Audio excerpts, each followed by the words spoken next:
Hello, my name is John Davidson. You can call me JD. I have been in the executive coaching space for the last 20 years of my life. I started the coaching enterprise in 1998 based on a couple of important seeds that I just could not do something about. I came out of the sales world, and as I did so, I got to a point in my sales career where everything was so successful, where I had a great book of business, selling business to business. I was in the account receivables industry, and I had come from a 13-year run with Disney. And then I always, at some level, I love selling and I love helping. And so I had a lot of respect for this particular national corporation. And they were really at the top of their game. And so I was looking for a great place to work, looking for a great managerial opportunity, and also a career opportunity. And so I did. So I went to go work for this business. And what I noticed over time was something I never expected when I got into the whole space. Every time I went out and got a new client, every time I went out and procured a new piece of business, what was hidden was a new detail, a new responsibility, a new follow-up, a new type of correspondence. What was most fun about my career in sales at the time, this was 1994 to 1998, was during those years, the only thing I really wanted to be doing was going out and seeing people, helping them, and giving them this really cool solution that we had to speed up their cash flow. And it always worked, and I was loving what I was selling, and I couldn't get enough of it. So early on in the first year, I was probably spending 70 to 80% of my time, if you looked at my week, on doing just that, on spending my time with clients, figuring out better solutions, having great transformative conversations about their future, using more skill sets than I actually had in sales, people skills, going to events, then getting into training sales reps was a blast. And then training and coaching and getting them into the business, recruiting. I love turning people on to the opportunity. I was very happy. But then something happened about 2, maybe 3 years as I started to really go to the top and create a great amount of income. Something started to happen. My enthusiasm started to fade. And I started to feel really isolated. And I had this sense of powerlessness, and I couldn't figure out what was going on. Until after sitting down and taking a day or two to look at, kind of process what was going on, I had hit a ceiling. And everything got really, really complex. More than half my time was being spent on low-lying tasks that I wasn't very good at. And I felt like I couldn't get to anything that was important. And anytime there was an event or some kind of cool brainstorming session or a retreat or a company getaway, I couldn't get to it because I had no time to think or plan. And then all my enthusiasm and all of the fun and the spirit of being an entrepreneur, controlling my destiny on a high-paid commission sales job, turned into doubt. And my wife started noticing it. She noticed it in my demeanor, my body language. I began to get irritated. I just couldn't focus during my free time, and I wasn't really present. Despite having my kids and wanting to keep everything so fun and so cool, things started to really go wrong. And I looked for help. And so I went to an outsider, someone that I trusted who had been involved in consulting businesses, and I asked him if he would give me some help. I didn't know it was coaching at the time. But we did a weekly call together, and out of that weekly call together, through our conversations and reflections, I began to really define clearly what my current baseline actually was. And it really wasn't something like a personal setback or a mental illness or my attitude was bad or I was bringing baggage from the past. No, it was actually a milieu, a dynamic, a system that I had inadvertently created out of my own success. And he called it the ceiling of complexity or the plateau of progress. And what I loved about it is someone really got me. Someone could understand me because I couldn't articulate my own predicament until someone saw it from the outside. I couldn't articulate my own predicament until someone saw it. And then I came to find out that other reps that were in the company and other field trainers and sales managers like me had actually experienced it, but no one was talking about it because they didn't know how to, one, clearly articulate it. They could feel it. It felt confusing, isolating, because we had no one to talk to. And so Suddenly, as I started talking about it, my peers started talking about it, and the other managers started talking about it, and the other reps started talking about it. And we started learning that there was a limit to growth that was going on in the very connecting tissue of our actual performance environment at the company. And so it became kind of mainstream to talk about the ceiling of complexity and the frustrations that went with it and the setbacks. So I asked my coach if he could help me develop a system or a set of structures or mindsets that could eliminate this dynamic from any performance situation that I was in. And he said, well, let's take that journey. And so as we did together, I started learning with reflection and kind of experimentation how first I had to confront my own thinking about how time works and the way that I was spending my time on all of these micro pieces that were not major pieces to my priorities. I was clearly investing in stuff, and I just wasn't delegating enough, and I wasn't really looking to an outside team for me to offload or kind of get my addition, my progress by subtraction. I was afraid that if I let things go or if I didn't control everything, that I, one, wouldn't earn any income, and two, I was afraid that someone might do it wrong. So he helped me work through some of those fears, and as I did, I started to build a supporting team. And what I noticed is that there were people that actually loved a lot of the things that I just got dreadful doing, and they were exceptional at them. And that the more I brought people in to do those things, they were more voluntary. In fact, I had people all around me in the company that were willing and able to help. I just never really vocalized my need for help and started putting it together clearly into a position description, into a system and structure, a set of communications, meetings, so I could really get things done through other people. So it kind of felt like I was putting a show together, a different type of show that wasn't about me at the center doing everything, rather. It was more about teamwork and really bringing people into doing great work on a level that they were voluntary and having fun, doing things that I really didn't think were fun, and it started to really work. And every dollar that I invested was like a 10 times return when I started noticing people actually took delivery of enjoyment in what I was getting freed up from. So I started looking at my time differently, and I started organizing my days differently. And then I started bringing my mindset in more around kind of what were the 2 or 3 areas I was most useful to my sales organization. And I just focused on those 3 things and hit them with consistency, and then locked in a pattern where I could schedule those things and execute those things. And then I had other times where I could offload and delegate really fiercely, thoughtfully about those things. But there was another problem. How was I going to maintain my energy? I mean, here I wasn't getting any younger. So how was I going to keep my enthusiasm? Well, it had to do with what I was doing outside work. Because what I'd become is kind of I'm going to call it a black and white identity with work. It's like, okay, I am measured by how I do my work. I'm measured by what I produce at my work. And this was a really folly way to think. It's like a great way to just burn yourself out. So I started pulling back and looking more kind of my whole life spectrum. And I was really, as I got more into it, I started to figure out that a whole person is really what I was trying to be measured by. You know, great with my marriage, great with my health, kind of pulling it all together. And I've been thinking about this early on, but I couldn't figure out a way to do it. So I created a life plan, and I started to triage my commitments, and I was held accountable to my ideal week. And so not only did I have certain days that were set up for me to organize my workflow, but what I started to think about was what I was doing in the downtime. And so I started thinking about how I could relax, rehabilitate, kind of recapture my creativity.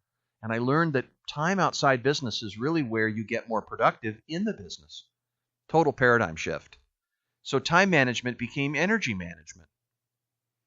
Now, these were some of the capabilities that my coaching relationship, which now is of 17 years, had brought me into. And after 4 years at this, and I probably could have gotten my work schedule to about 25 hours a week and made the same income.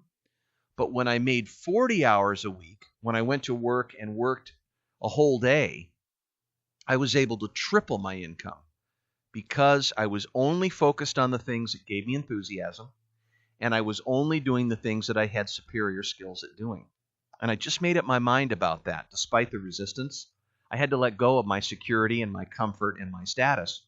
And as I did more and more, every single time I'd release something from my domain, I just got better and better and more focused at what I was doing. And that just continued.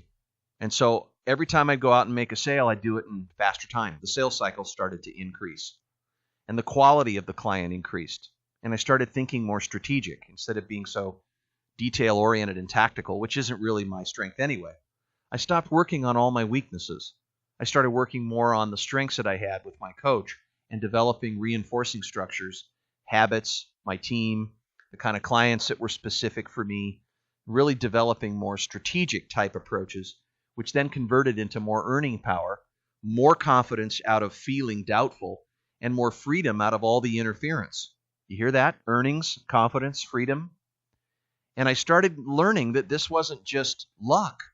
This was planning. It was preparation. It was not being too busy being busy to do what could make me a lot less busy.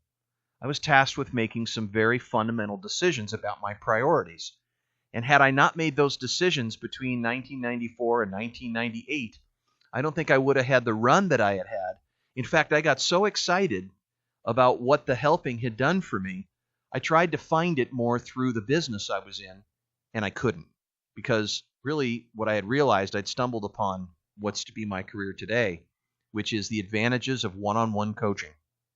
I also realized that as I looked at it more and more, back when I looked in the past, really everything that I had done, every single experience that I had had, it was kind of mysterious. Everything that I had really been prepared for, it almost lined up perfectly. It was almost like something was looking after me downrange in the future, and all of the experiences as I moved toward it were really threaded in this direction. So for me to just jump into the one-on-one coaching, it was a no-brainer. It just seemed so natural. It just seemed like I was meant for it. So in 1998, I embarked on a learning journey to develop what I considered to be an enterprise and executive coaching business that would really make at the centerpiece a one-on-one coaching experience for the clients that I would coach. And when I made that decision, one of my clients from the previous business actually took me aside after a meeting and he said, would you mind if you could coach me on your sales methods and your skill sets? I would love to have 10 of you in my advertising business. And that was my first client. I walked out of there with a check in my hand and he said, here we go. We're going to do this for 90 days. And I said, great. So I started coaching the owner. He immediately got value. It was almost like I was factory made with it. I had this verbal agility. I didn't have all the answers, but I had great support. I had great resources. I had great hand tools. And I had a graduate level education. And my background was in psychology. I'd kind of come from the human potential movement. So I had enough to be able to meet the performance expectations. But I also loved learning and kind of figuring out the problems that I was being asked to solve. And I loved solving these problems. They were better. They were more challenging. They really animated me. Well, guess what?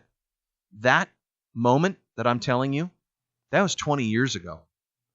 That's 25,000 sessions ago. 25,000 hours. To me, that's like 25,000 hours of research into some of the best performance cases that I was tasked with. And you name it. I mean, I run the full gamut in my performance coaching domain. I run about 35 coaching sessions a week. I average 7 coaching sessions per day. And I run about 130 coaching sessions per month. And that being said, that puts me at about 1,500 coaching sessions per year. And so this is all I do. I'm fascinated for a lifetime, and I will do this until I die. I am a one-on-one business coach, executive coach, and I help people become more productive and profitable. I help them be there for themselves. I provide them wisdom and tools like a secret weapon. Some of them even call me a pocket vice president. I'm like a digital VP, or I'm a substitute virtual board of directors. Sometimes I'm that. Or maybe I'm a climbing buddy, and I'm a cheerleader that helps them egg themselves on when they're kind of looking over the edge and they're going to go into a commitment with courage and they need to get a little attaboy or some gusto and take the risks and jump. Or maybe I'm someone that is a drill instructor, and like a drill instructor in the military, I'm tough and I'm toughly empathetic and I hold them accountable and I let them know what's unacceptable. But of all the things that I've learned that really is helpful help to the individuals that I've coached, there's really one ingredient I think that is really at the center of what a coaching relationship is about: honesty. Coaching makes you honest. And because the coaching relationship is not a quid pro quo, whereas we're both focused on our interests, there's only one person's interest that I'm focused on: you. We're creating something that matters to you. Your outcome, your goals, your dreams, your vision, your life plan, your life dream. We're bringing your enterprise toward it, what we want, and you build a business that serves your life rather than consume it. And so it's a really interesting orientation to focus more on what the future is going to behold rather than yearning or putting yourself in tune with regrets from the past. I think a lot of therapy can help, but that's not the nature of the coaching relationship. What we're here to do is to build relevant changes, skill sets, and build the kind of performance, mindsets, and behavior to align your actions with your intentions.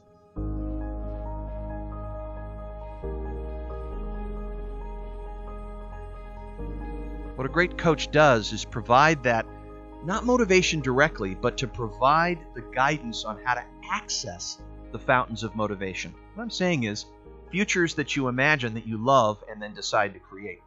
It always starts with love. Passion is different than this. Passion is something that you enjoy, you love, that you get a lot of things from it. Passion's very, to me, rewards oriented. Love, or generative love, is outcome oriented, which means you may be uncomfortable or pay the price as you're moving from A to B. But what love does is, because you have such a desire to see the outcome come into fruition, you're willing to move through the difficult decisions that may not be easy, or some may be very easy, but you're willing to organize your choices, your actions in the present, in service to the outcomes that you choose. And this is where the discipline comes in, is that you have, in building the bridge, momentary decisions in every now. You are in now, you're in now, you're in now, you're in now, you're in now. And in there you can either bring the past or you can bring the future, or both. If you bring the past, you're bringing the skills and achievements that you see you possess. This is called being talented to be talented. If you bring the future, you're orienting yourself around what you want to create. Now, as I say this to you, this might sound kind of different, living in a creative orientation, because it is. It's the best way to learn. You learn by really caring about something that you want to create. But when you were in school, the fundamental narrative of the school system is to prepare you for the workforce, basically to be a copycat. So the last thing that a school's designed to do is to bring your authenticity into full swing. The dominant narrative is to bring you into what an adequate person should be. I don't know who made the rules up about that, but that seems to be the dominant organizing framework of education today, is that we're going to put something into you because we think that we know what will happen to you and you'll be adequate if you have these things. And how many of us can actually say, I bet 100 of us out of 100 would say, how many times did I say to myself that what I was learning had no relevance or was not useful? Why? Because we weren't organized around what we wanted to create. We were living by someone else's answers. You got answers for me? I'll live by them. You want to measure where I can be? Give me my best place to exist. We take all of our personal ownership of our own choices and we give them up to the other. And I think we just learn by being in a parent's household that we have someone of authority. We're used to that. And so they are essentially a parent.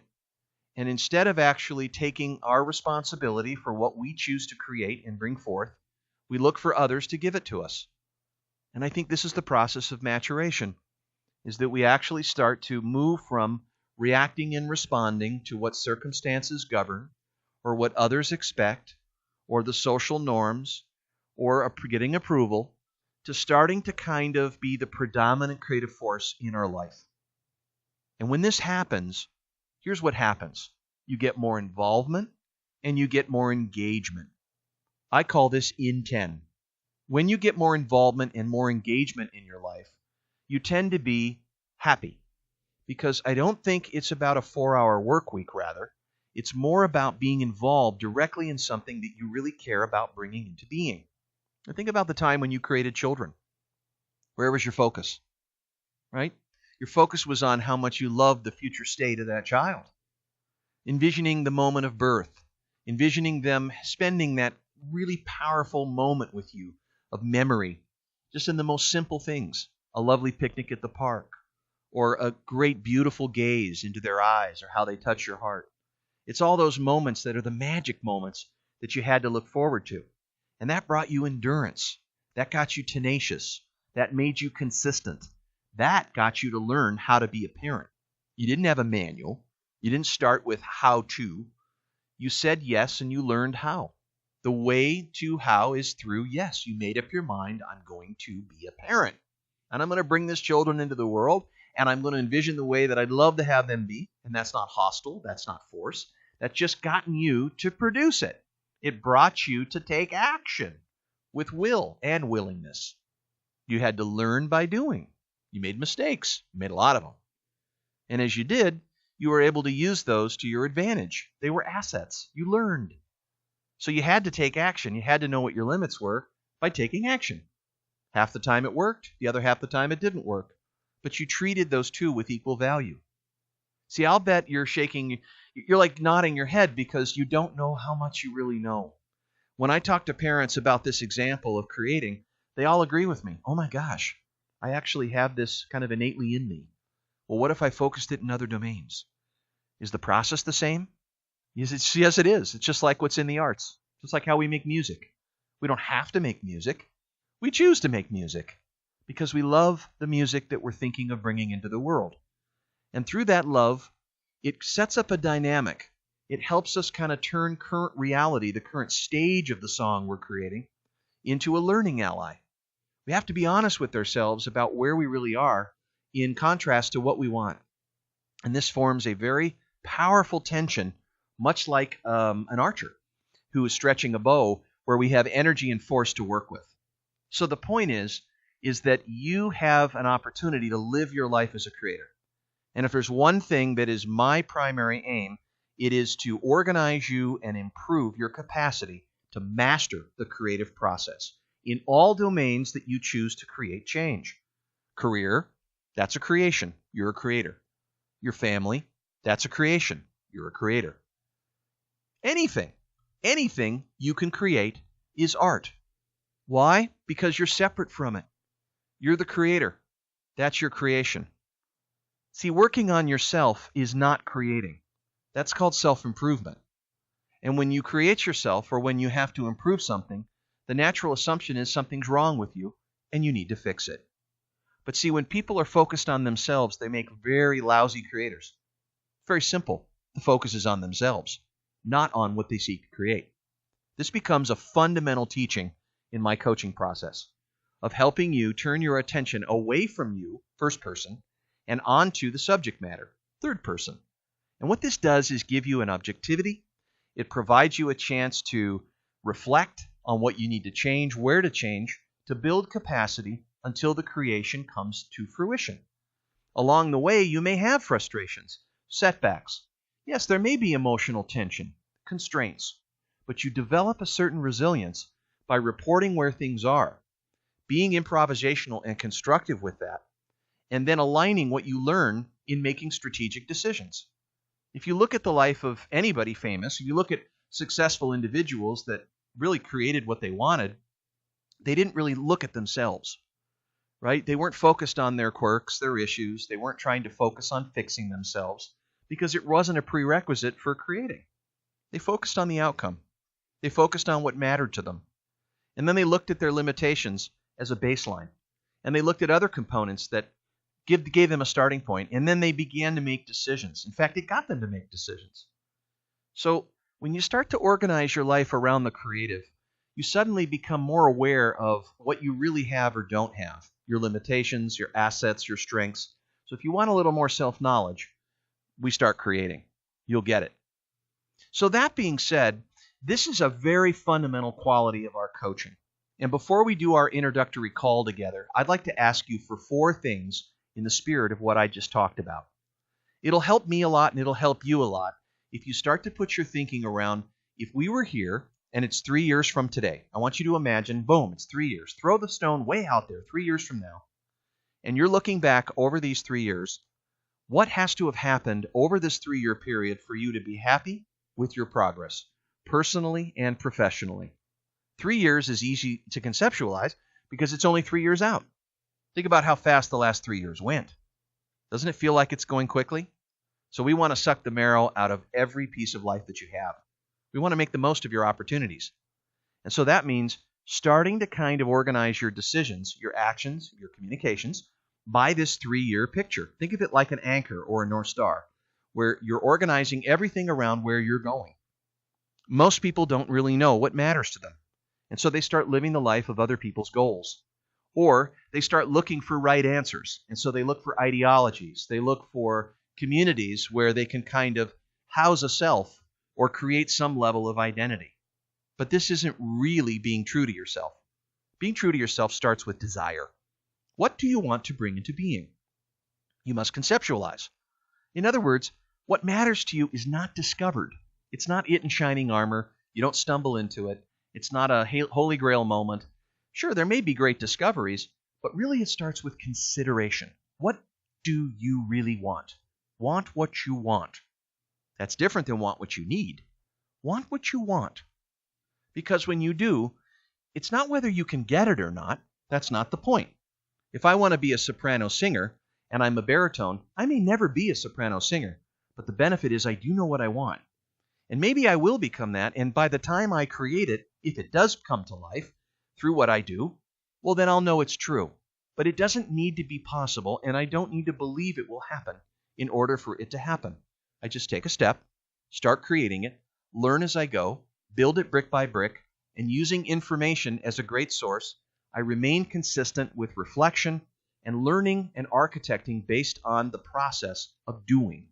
I learn it as it emerges, but I just need a starting point, outcome, and current state.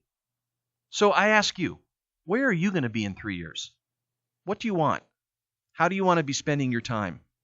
Who are some of the relationships that you want around you? What are the qualities in your personal and professional domains? What about your financial situation? What about your domain in your home? How about your family and those desired conditions you have there and the current conditions you have? What about your fundamental values? How are you going to be spending those? How do those integrate into the work? You're probably realizing that everything is up for grabs. That's right, everything. You can rethink the future at any time. That's not positive thinking. That's just reality. Is you don't have to comply with or limit yourself to or lower your standards. You can do this. Consider what really does matter to you. And that's what I'm asking you to do. And so as you have a chat with your future self, you're going to find that you're really 2, not 1. You have a current self, which is the product of your past, your skills, achievements, your experiences. And you have a future self, an emerging future self, that's fictitious, hasn't come into being yet. As you commune in these 2, as you kind of get them talking to each other, the conversation with your future self is, what do I want to bring into being? What do I want? Who am I with? What kind of business do I want to create? What career do I want to create? So I'm going to ask you to articulate that 3-year future you. Why would that be important? It's essential. There's no way to have a relationship of any value that I could offer you unless I'm clicked into the future you. I'll hold that future you constantly over every decision you make.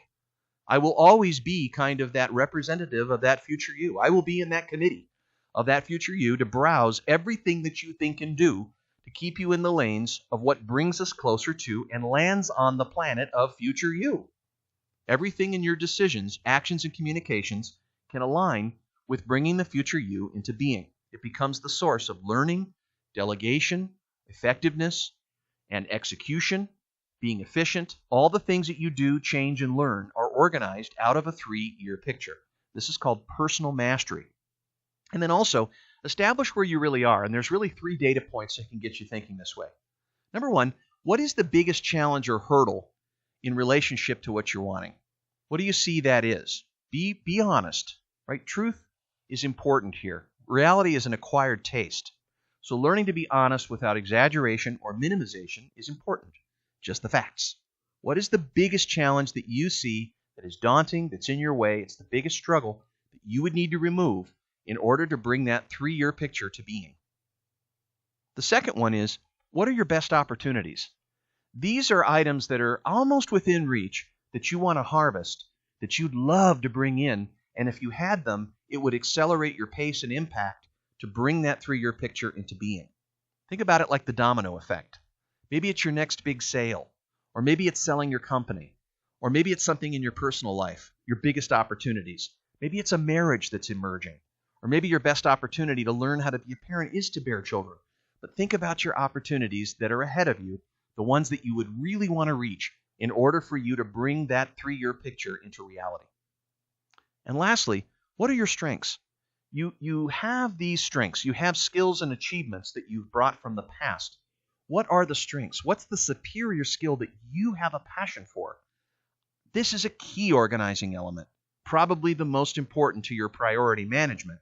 We need to insulate this because this is the one thing that will bust through some of the obstacles and also help you be effective with your time. And you take aim with this. So it's kind of, how do you take aim with your gifts? And this is the one gift that you have personally that if I ask 10 people around you what that is, why they're in a relationship with you, you would say this is this. So how do we reinforce this gift in order for you to bring that 3-year future into reality? So you have a 3-year future you have a set of challenges or dangers that you need to remove, you have a set of opportunities that you want to reach, and you have some strengths that you want to reinforce. Remove, reach, and reinforce to create the 3-year future you.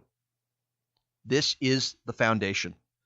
And I want to make sure that we get at these because I can't see where to help or how to help. I can't help design what the deliveries will be or capabilities within my repertoire or my approach.